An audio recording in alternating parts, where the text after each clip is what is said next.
नगर निगम यानी कि municipal corporation recruitment 2025 की यहाँ पे बात हो रही है। इसके अलावा जो वैकेंसी है, बम्पर वैकेंसी यह आ रही है और यहाँ पे 15,000 से ज्यादा पदों पे महिला और पुरुष अभ्यर्थी दोनों यहाँ पे इसमें आवेदन कर सकते हैं। एक और चीज मैं आपको क्लियर कर दूं, यहाँ पे इसमें जो वैकेंसीज है, सुपरवाइजर वाली वैकेंसी सबसे पहले निकलने वाली है। वाटर बॉक्स वाली वैकेंसी भी इसमें शामिल रहेगी, जो कि एक तरीके से PhD डिपार्टमेंट का ही भाग है, लेकिन यहाँ पे इसमें अलग से वैकेंसीज दी गई है। साथ ही साथ यहाँ पे 10-12 ग्रेजुएशन पास अगर आपने कर रखिए, इन सभी वैकेंसीज के लिए आप आवेदन कर सकते हो। PhD डिपार्टमेंट वाली वैकेंसी और म्युनिसिपल कॉर्पोरेशन वाली वैकेंसी दोनों ही यहाँ पे सिमिलर रूप से डिस्कस करूंगा। साथ ही साथ यहाँ पे एक और चीज मैं आपको क्लियर कर दूं, ये जो वैकेंसीज मैं बताने जा रहा हूँ, ये वैकेंसीज मार्च महीने की रहने वाली है। तो चलिए दोस्तों, अभी बात कर लेते हैं municipal corporation recruitment 2025 for group C और डी पोस्ट के लिए। यहाँ पे जो वैकेंसी है, नगर निगम भर्ती 2025 की बात हो रही है। वैकेंसी की बात की जाए तो यहाँ पे इस बार ग्रुप सी और डी के हिसाब से डिवाइडेड किया गया है वैकेंसीज को। पिछली बार वैकेंसी नहीं हुई थी और वैकेंसी निकाली गई थी, लेकिन एक तरीके से जो ऑफिशियल इसके रिगार्डिंग न्यूज थी वो नहीं निकाली गई थी और उसके बाद में पोस्टपोन किया गया था डेट्स को भी, और लगभग 6-7 हजार के आसपास वैकेंसी थी। लेकिन अभी पिछली बार वाली और इस बार वाली वैकेंसीज को सम्मिलित रूप से निकाला गया है 15,390 पदों पे।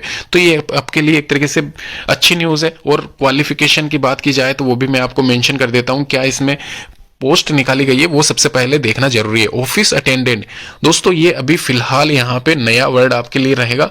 ऑफिस अटेंडेंट एक तरीके से कार्यालय परिचर होता है, जो कि MTS के सम्मिलित समानांतर आप नहीं कह सकते इसको, इससे बड़ा ही मान के चलना। MTS होता है जो कि ग्रेड 4 से भी नीचे आपको सैलरी मिलती है उसमें। ये ग्रेड 4 की ही है वैसे तो वैकेंसी, लेकिन ये मान के चलना इसमें आपको फील्ड वर्क भी करना पड़ सकता है। वो डिपेंड करता है आपकी पोस्टिंग कहाँ होती है, कौन से ऑफिस में होती है। तो फिलहाल के लिए यहाँ पे क्वालिफिकेशन इसमें 10वीं पास रखी गई है। और वैकेंसी की बात करें तो सर्वाधिक इसी में ही है, 6,000 के करीब। सुपरवाइजर के पद इसमें शामिल है और कलर ग्रेड 2 के पद भी इसमें शामिल है। ग्रेजुएशन अगर आपने कर रखी है किसी भी स्ट्रीम से तो आप तीनों ही पद के लिए एलिजिबल हो। वहीं 12th क्लास पास है तो आप यहाँ पे सुपरवाइजर को छोड़ के दोनों पद के लिए एलिजिबल हो। तो ये आप क्वालिफिकेशन समझ चुके हो। वैकेंसी की बात की जाए तो यहाँ पे 15,000 के करीब है और लगभग सब में ही सिमिलर वैकेंसीज यहाँ पे निकली हुई है, तो आप अप्लाई कर सकते हो। ऑफिस अटेंडेंट के लिए मैंने आपको क्वालिफिकेशन बता दी है सभी के लिए।